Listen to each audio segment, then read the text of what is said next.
परम आदरणीय जमी पर बैठे जमींदारों, चेयर पर बैठे चेयरमैन साहबों, भ्रष्टाचार की तरह खड़े हुए नौजवानों, गद्दी पे धरे गद्दी के गद्दारों, आपके चरणों में मेरा प्रणाम। मैं ये सोच रहा था जब से बैठा बैठा कि शायद मेरा नंबर नहीं आए, पर गुप्ता जी ने मुझे बैठे को उठाया। मैं भगवान से प्रार्थना करता हूं, भगवान जिसने मुझको उठाया उसे तू उठा। मेरे भाई साहब विनोद पाल जी मेरे बारे में कुछ कह रहे थे, आप कहो तो इनको ब्याज समेत चुका दूं साहब। देखो साहब, मेरा एक दिन दिल्ली जाना हुआ। मैंने कहा अब रात हो गई, कहाँ रुकूं? तो मन में ख्याल आया क्यों ना विनोद जी के यहाँ रुक लूं। मैं विनोद जी के यहाँ गया साहब, मुझे पता नहीं था इनके घर में गृह युद्ध छिड़ रहा है। एक सप्ताह से इनकी धर्मपत्नी इनसे बात नहीं कर रही थी। मैं पहुंचा, इन्होंने मेरा बड़ा सम्मान किया और घरवाली को आवाज लगाई कि शायद आज बोलना शुरू कर दे। अरे बोल जरा बाबूलाल डी आए, थोड़ा पानी लाना। साहब घरवाली गुस्से में थी, बोली बोल पानी बुरा क्यों घड़ा में, पानी देने नहीं आई। अरे बोले पानी लाना, बोल बुरा क्यों घड़ा में। ये कभी थे साहब, बड़ी बुद्धि से काम लिया। क्या तो डीजिया के आगे मेरी तो हुई होगी। तो ये बोले बोल घड़ा कहाँ है? घरवाली बोली रसोईया में। अरे बोल रसोईया कहाँ है? के घर में। बोल घर कहाँ है? के गांव में। बोल गांव कहाँ है? के पंचायत में। पंचायत कहाँ है? के तहसील में। अरे बोल तहसील कहाँ है? के जिले में। बोल जिला कहाँ है? के प्रांत में। अरे बोल प्रांत कहाँ है? के भारत में। बोल भारत कहाँ है? के एशिया में। अरे बोल एशिया कहाँ है? के संसार में। बोल संसार कहाँ है? के पानी में। बोल पानी कहाँ है? के बूढ़े क्यों घड़ा में लादर पे बादे। ये इनकी सब औकात है। और मेरे भाई साहब चौधरी जी कविता पढ़ रहे, भाई साहब सच कह रहा हूँ, बोझ की ये कविता पढ़ रहे थे, मैं यह हिसाब कहाँ पर रहा था। पर इनको एक बात बता दूं कि मैं भी इटावा कब सम्मेलन में गया था। इटावा जब कब सम्मेलन में मैं गया था, इनकी धर्मपत्नी इनकी कविता सुनने के लिए श्रोता में आ बैठी। ये वोज के कवि थे साहब।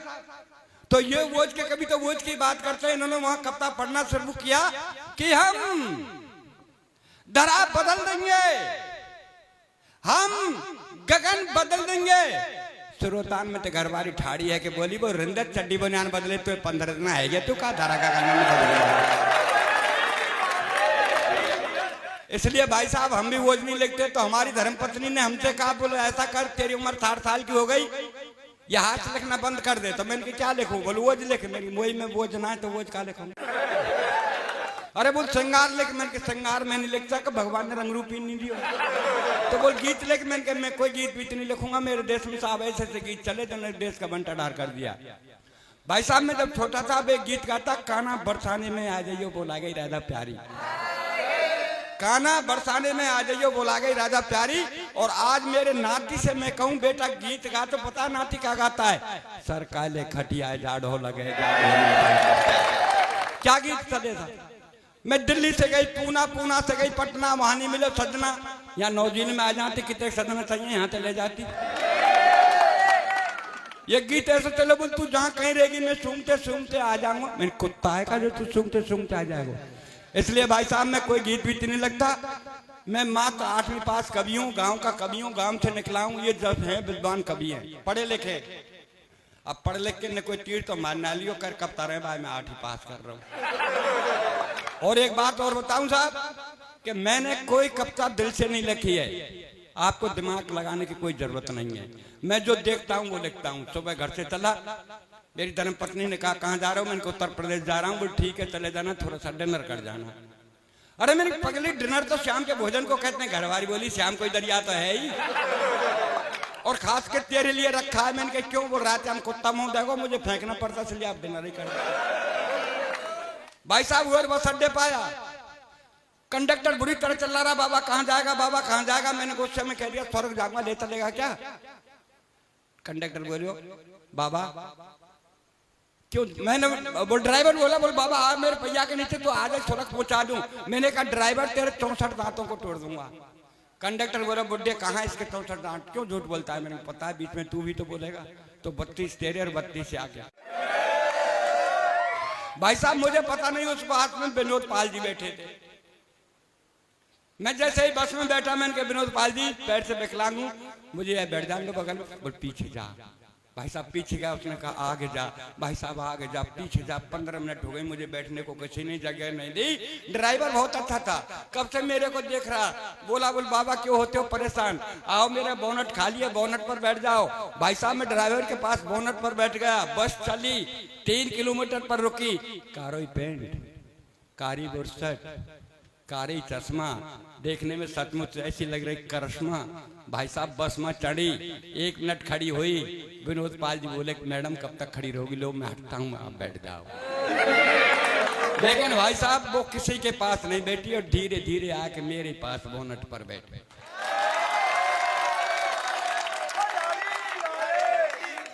नहीं बाबा ताली बजावा, नहीं किस्मत का खेल है सब। मुसावर बस अड्डे पाया, एक भिखारी आया मेरे से, बोला बाबूजी बाबूजी। मैंने बोल क्या बात है, बोल 2 रुपए दे दो। मैंने क्या करेगा, बोल चाय पीऊंगा।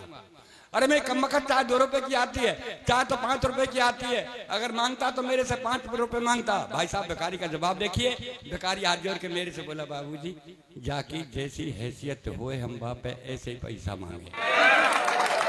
मैंने कहा ठीक है भाई साहब मेरी हैसियत ऐसी है। मैंने विनोद पाल जी की तरफ इशारा कर दिया, मैंने कहा इनसे ले ले। तो भिखारी ने विनोद पाल जी को ऊपर देखा, नीचे देखा और पर हाथ जोड़ के मेरे से बोला बोल बाबूजी। मैंने बोल क्या बात है, बोले खुदा ही भिखारी सो लग रहा है हमको।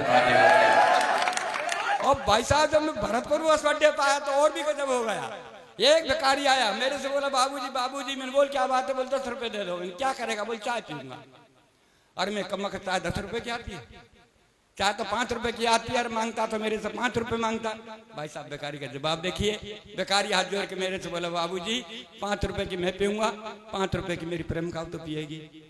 अरे मैंने कहा तू भिखारी होकर के प्रेम का रखता है। बोले भाई के चक्कर में भिखारी बने हो नहीं, मैं महलन में रह रहा हूँ तेरी तरह पहले।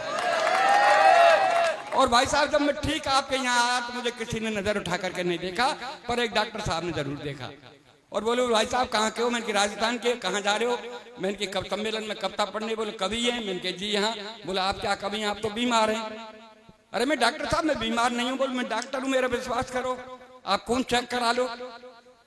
मैं डॉक्टर साहब जब खून ही ना है तो चेक क्या कराऊं। तो बोले ब्लड प्रेशर चेक करा लो। मैं डॉक्टर साहब जब ब्लड ही नहीं है तो प्रेशर कहाँ से होगा। और ब्लड प्रेशर के बारे में खूब जानता हूँ। जब मैं हाई स्कूल में पढ़ता था मेरा ब्लड हाई था, इंटर किया तो मध्यम रह गया और ज्यादा ते घरवारी आई है, वादन ते लोई लो चल रोए। फिर भी डॉक्टर साहब ने सिरंज उठाई, भाई साहब खून नहीं मिला।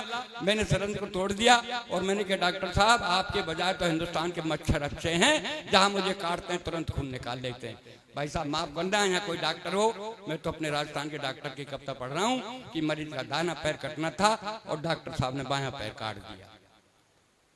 कि एक मरीज की अंतिम चल रही थी घड़ी, एक मरीज की अंतिम चल रही थी घड़ी और डॉक्टरों की भीड़ घेरे खड़ी। तो डॉक्टर साहब मरीज से बोले बोल भैया तेरी अंतिम इच्छा वो तो बता जा।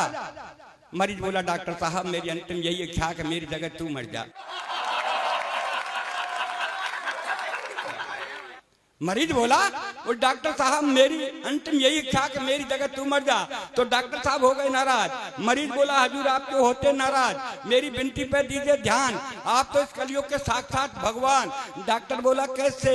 मरीज बोला ऐसे कि चौराहे पर हुई हत्या को आप आत्महत्या में लिख सकते हैं, चौराहे पर हुई हत्या को आप आत्महत्या में लिख सकते हैं और दाहिने पैर की जगह आप बाएं पैर को काट सकते हैं। तो क्या डॉक्टर साहब मेरी जगह आप नहीं मर सकते हैं, क्या डॉक्टर साहब मेरी जगह आप नहीं मर सकते हैं। एक छोटी सी रचना। सुबह सुबह का वक्त, मस्जिद की अजान और मंदिर की झालर कितनी लगती है प्यारी, और चाय का प्याला लेके मेरी चारपाई के पास खड़ी घरबारी। बोली यदि सुनते हो। मैंने कहा सुन रहा हूँ, बहरा नहीं हूँ, बोल क्या कहना है कह दीजिए। वो मैं कब की खड़ी हूँ, लो चाय पी लीजिए। मैंने कहा सुबह सुबह का वक्त है, राम रहीम का नाम लेने दीजिए, इस चाय को 10 मिनट बाद दीजिए। तो गुस्से में बोली कि 10 मिनट में तो ठंडी हो जाएगी। मैंने कहा कम वक्त तेरी उम्र 60 साल की है गई, तू अब तक ठंडी ना है पाई तो का चाय 10 मिनट में ठंडी हो जाएगी। मैंने कहा कम कर, तेरी उम्र 60 साल की है गई, तू अब तक ठंडी ना है पाई तो कहा 10 मिनट में ठंडी हो जाएगी। इतनी कहने पर गुस्से में तेज कमरे से बाहर आके बड़े जोर से रोने लगी, भगवान से प्रार्थना करने लगी कि भगवान मेरी ये अर्जी है, आगे आपकी मर्जी है, मेरे थोड़ा सा काम कर दीजिए, इस संसार से मेरे पति बाबूलाल डीगिया को उठा लीजिए, मुझे विधवा बना दीजिए। इतनी सुनने पर अपन भी गुस्से में तेज बैग उठाया, कमरे से बाहर। घरवाली बोली कहाँ जा रहे हो भरतार? मैंने क्या आत्महत्या करनी है? क्या आत्महत्या करनी है तो जल्दी कर लीजिए, ये भी आपके हित में होगा, और 4 दिन पीछे मरा तो तेरा दाह संस्कार नहीं होगा। मैं बोला कैसे? घरवाली बोली ऐसे कि मैं देख रही हूँ पर्यावरण का सीजन, जब खाने पकाने को नहीं तो तुझे जलाने को कहाँ से लाऊंगी ईंधन, तुझे जलाने को कहाँ से लाऊंगी ईंधन। मैंने कहा तू मेरे ईंधन की फिक्र मत कर, तेरा ध्यान किधर मैं समझाता हूँ, आ उधर। ठीक मेरे मरने के बाद शमशान घाट जाना और 5 हीटर रख के घर चली आना, बेटे को समझाना, बेटे जाना बटन दबाना और पापा को जला के घर चले आना। बोल ठीक है, तेरे मरने के बाद शमशान घाट जाऊंगी, 5 हीटर रख के चली आऊंगी, बेटे को समझाऊंगी, बेटा जाएगा बटन दबाएगा, तुझे जला के घर चला आएगा। पर तू एक बात बता, तेरे जलने के बाद तू पता नहीं स्वर्ग या नरक जाएगा, पर इस महंगाई में जो 5-5 हीटरों का बिल आएगा उसे का तेरा बाप चुकाएगा, उसे का तेरा बाप चुकाएगा। जाते जाते 2 मिनट की एक कविता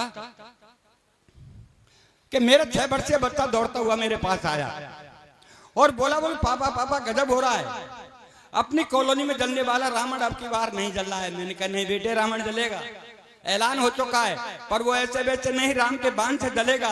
बोल पापा सच मान, रामचंद्र जी खूब चला रहे बाण, फिर भी नहीं जलने श्रीमान। तो बच्चे को लेकर साथ में रामलीला मैदान में आया, देखकर दृश्य में भी चकराया, राम चला रहे थे बाण, रावण के चेहरे पर मुस्कान, उनके मुख से एक ही आवाज, मैं नहीं जलूंगा आज।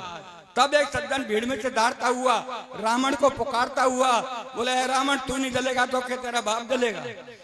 तेरे बदन में लगे पटाखों से हम लोगों को मजा आएगा। रावण घुर्राया, 10 शीशों को उसकी तरफ घुमाया और बोला बोल मूर्ख तू कहां से आ रहा है? मुझे हर साल जलता देखता है, फिर भी तेरा पेट नहीं बढ़ता है, और अगर तुझे जलना ही देखना है तो तू तेरा पूरा भारत देश देख ले, संप्रदाय की आग में जल रहा है। तब सिद्धिलोक का लेकर सारा में ऊपर तक चढ़ा और धीरे से रावण के कान में कहा कि भैया रावण जल जाओ, जनता परेशान है, दिल मत दुखाओ। रावण बोला मुझे बेवकूफ मत बनाओ, आप अपने घर जाओ। मैं बोला क्यों?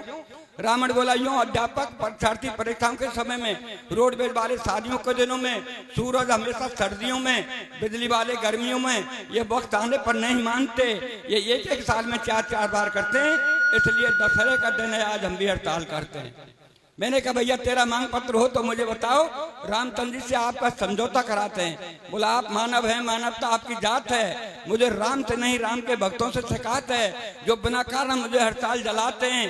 अगर तुम्हें जलाना है तो दहेज के दानव को जलाओ, और भी जलाना है तो इस कुर्सी की खातिर जीने मरने वालों को जलाओ, और भी जलाना है तो अपने स्वार्थ हेतु वतन के बेचने वालों को जलाओ, और भी जलाना है तो कन्या का जन्म लेने से पूर्व पेट में मारने वाली बेटी के हत्यारे बाप को जलाओ, ऐसे तेरे बाप को जलाओ।